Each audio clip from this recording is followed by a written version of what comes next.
Don't just live for tomorrow, or just live in yesterday. Just be glad for all you have that's in today. And though you've come through many obstacles. Hey everyone, Connie here, and welcome to my blind reaction to episode 3 of Amphibia. And yeah, some of you might be a little confused as to this returning and all, so let me explain. This is a donation reward. Venom0027 has requested that I give this show another chance and used a donation reward to do so. Because I dropped the show after only reacting to 2 episodes before, and there were a couple reasons. One, I just didn't find it very funny, even when it was trying to be. I felt like it was just not that good in that regard. I also felt that it was like trying to be random and kooky for the sake of being random and kooky, rather than, you know, actually trying. And then there was also one part of episode 2, 2B, I think it was, that was actually terrible. Not just in terms of it was bad with humor, or it was boring or generic or whatever. But no, it actually went in a direction to where it told a very bad message. And I still stand by that, and I'm not going to get into any arguments or anything about it here. It's just like, I'm not going to falter on that, so just saying even trying would be pointless. Basically, the entire gist of that episode was that if you're friends, you can never room together because it'll break your friendship apart, because you'll just keep noticing each other's differences and flaws, and it'll ruin your friendship. And it's a completely archaic, outdated idea that does not work in reality. The idea that friends can't room together because they'll just notice each other's flaws and get on each other's nerves and shit, it's stupid and so easily disproven. Can it happen? Sure. But for a good portion of examples, it doesn't. And to try and say like that's just the norm is false, blatantly. And it's an old, outdated, and ridiculous idea that basically tells people that they should never try to be close in that regard with their friends, because it'll just make them hate each other if they know more about each other. And that's horrible. That's disgusting.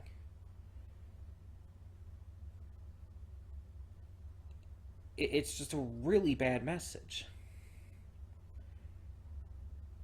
If the episode tried to say the opposite, that idea was wrong and that people can be friends together and be just fine when they're rooming together as friends, then I wouldn't have had a problem if it went against that idea. But the fact that it tried to confirm that as a thing, it pissed me off. And that was one of the big reasons why I dropped the show back then, because it just angered me that much. But also, the other stuff I mentioned, it wasn't funny, it was generic and boring, and I couldn't get into it. I couldn't get into the characters or the stories or any of it. And supposedly this show gets a lot better. And I've heard certain things, because I'm online, I'm on social media. It's impossible to not hear certain things about this show because people do talk about this one. So there are certain things I know that happen in the future.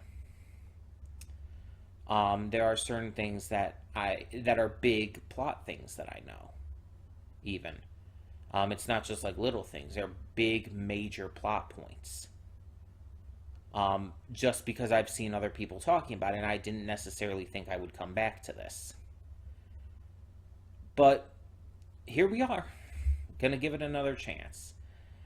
And I'm on board with giving it a second chance because we did only watch 2 episodes. For all I know, that terrible 2B might just be an outlier, and most of the other episodes might be good about that kind of stuff, but it really did piss me off. I hate when shows or anything gives messages like that. It bothers the shit out of me. And so I'm hoping that it does actually improve in terms of my tastes, at least.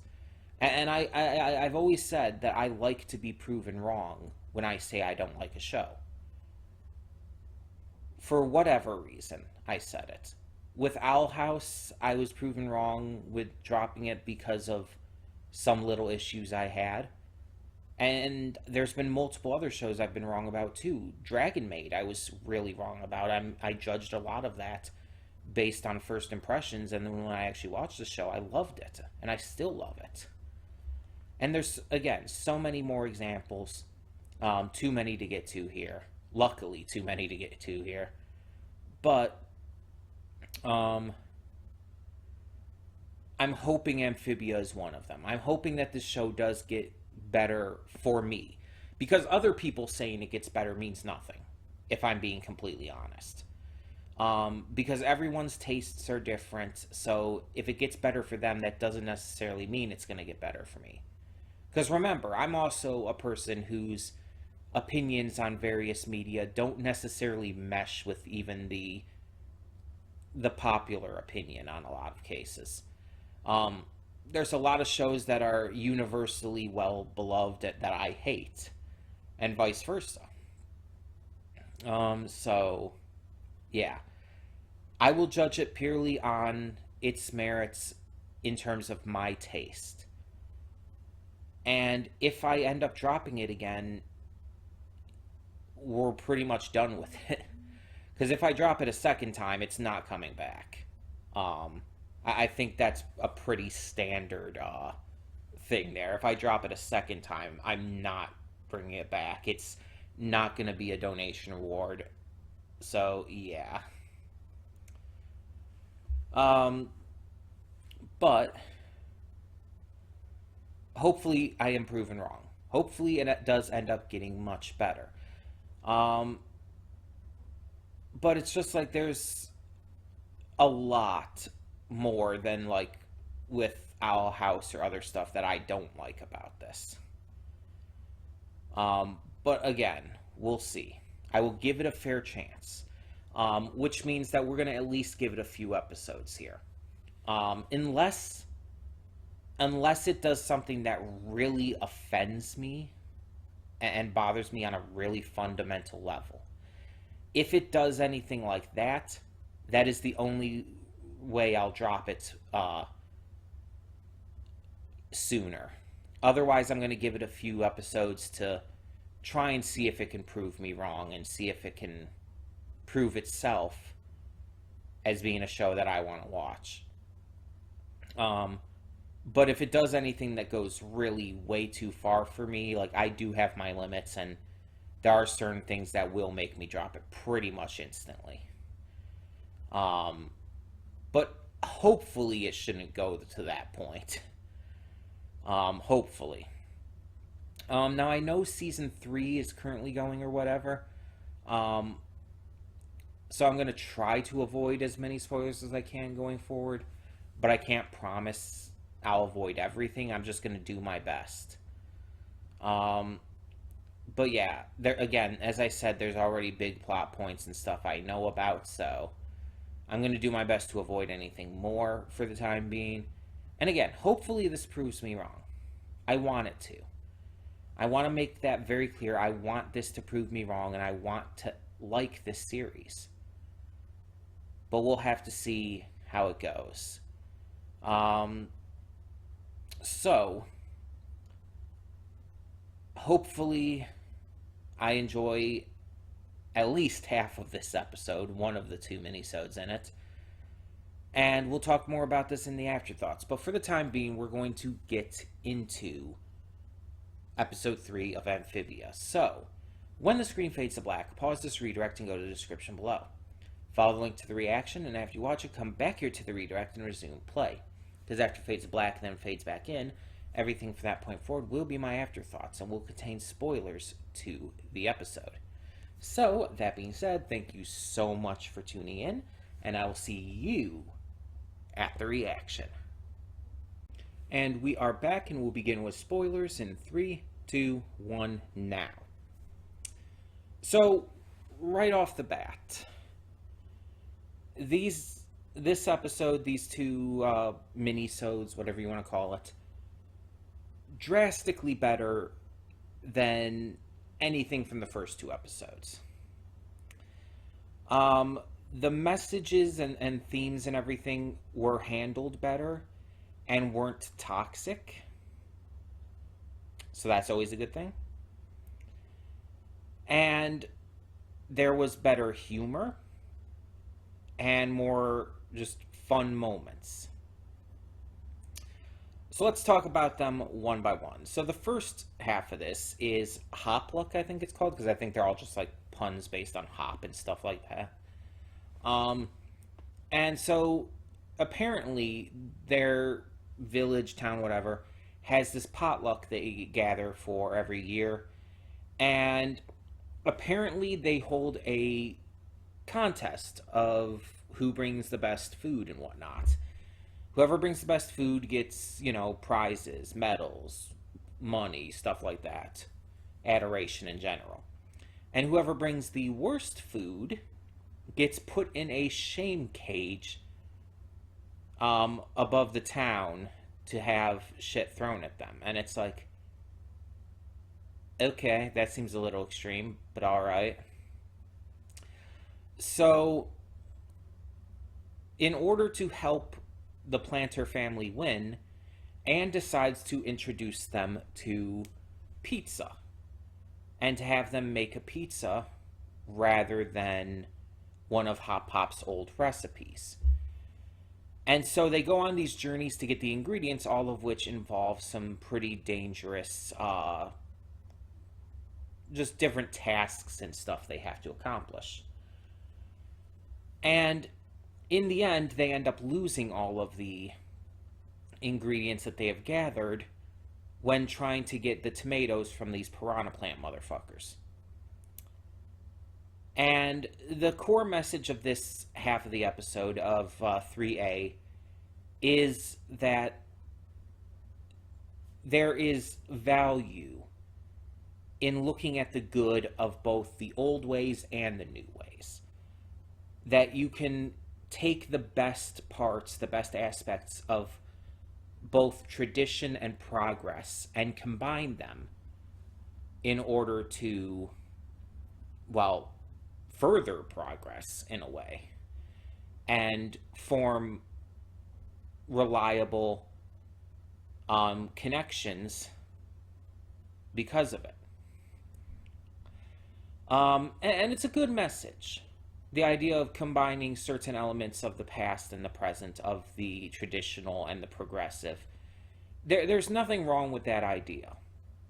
And I think it was even handled well here. Handling it in the terms of cooking and food and whatnot is a smart way to do it, where it doesn't feel like too overly pushy one way or the other. Where it's just like, oh, traditional recipes versus something newer that you might not know as well. That's something that I think anyone can connect to a little easier. And it can help bridge them into talking about this kind of topic in more, serious situations. Though I will say, Anne being so aggressively against pineapple on pizza, it's like I said in the reaction, that's not endearing me to her at all.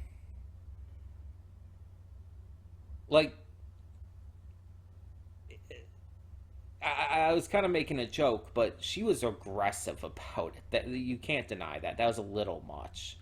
It's like if you don't like pineapple on pizza, that's fine. You're entitled to that, but just don't be so aggressive about it. That seems a little extreme. Um, and as I said in the reaction, I do believe that pineapple can go on pizza.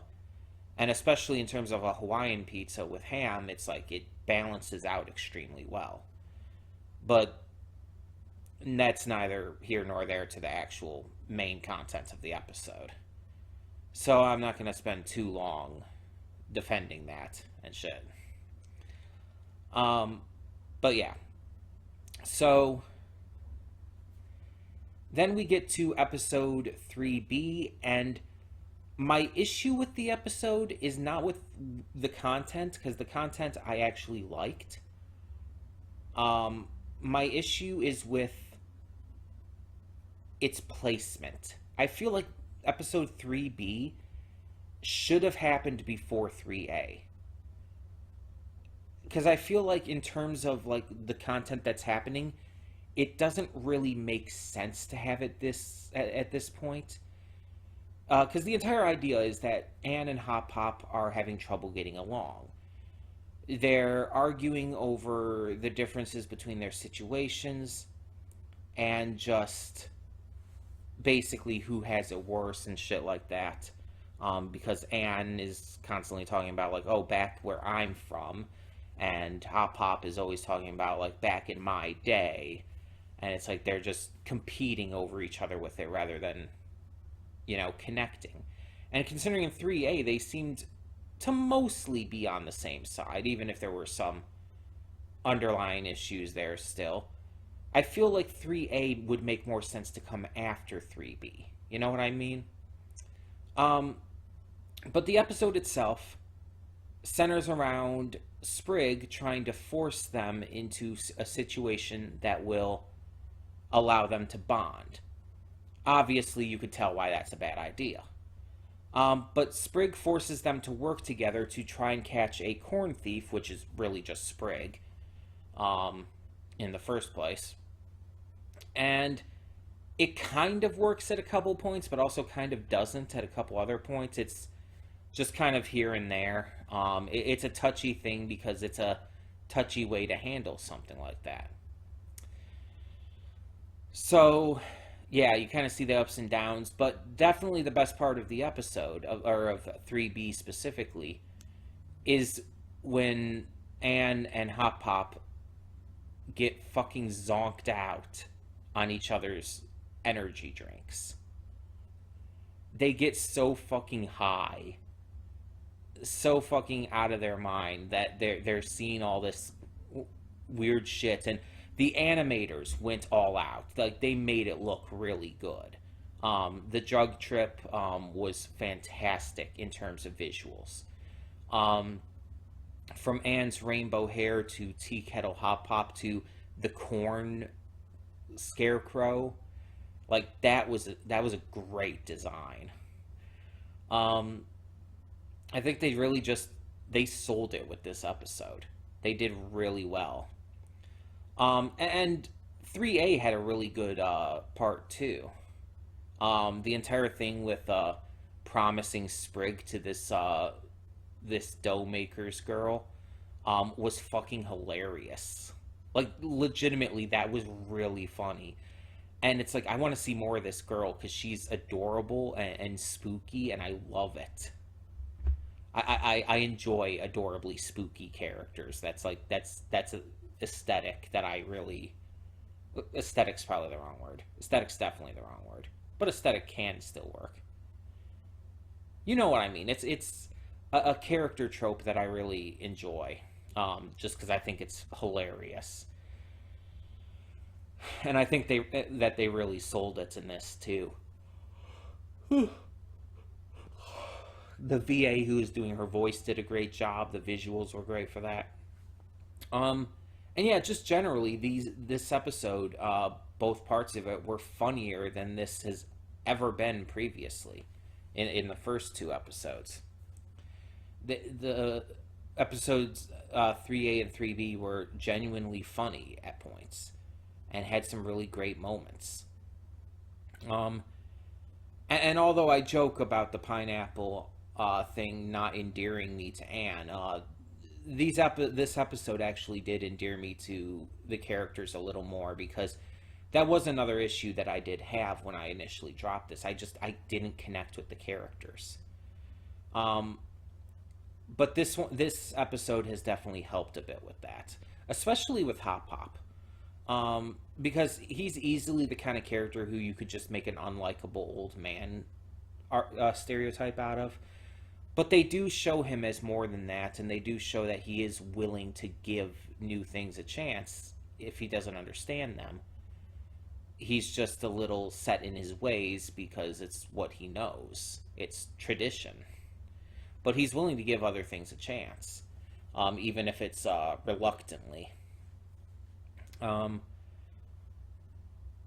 he admits when he can admit when he's wrong, it seems, too. So, yeah.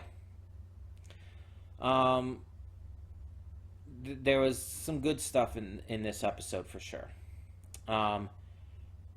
And I actually found myself enjoying it. The messages weren't bad. They were actually not bad at all. The first 3A being about, again, compromise between the tradition and the progressive. And then 3B, with the message being that you shouldn't try to force friendship. That you should let it happen naturally and just let people learn to work things out amongst themselves in a more natural way. So, yeah, the messages were actually fairly good and not as destructive this time around, which is definitely a good thing. There was some good humor, some great imagery, and I had fun with this episode compared to the first two. So I would not go as far to say that this completely turned me around or proved me wrong or anything. I would not go that far yet. But I would say that this is a good sign. That this does give me hope. So there is that you can at least take. But this was only one episode. So who knows where it's going to go from here. Well, you guys know where it's going to go from here, but in terms of my tastes and all, who knows where it's going to go from here. We'll just have to see. But tell me in the comments below, what did you think of this episode of Amphibia? And for now, I'm Connie and I'm signing off. See y'all next time.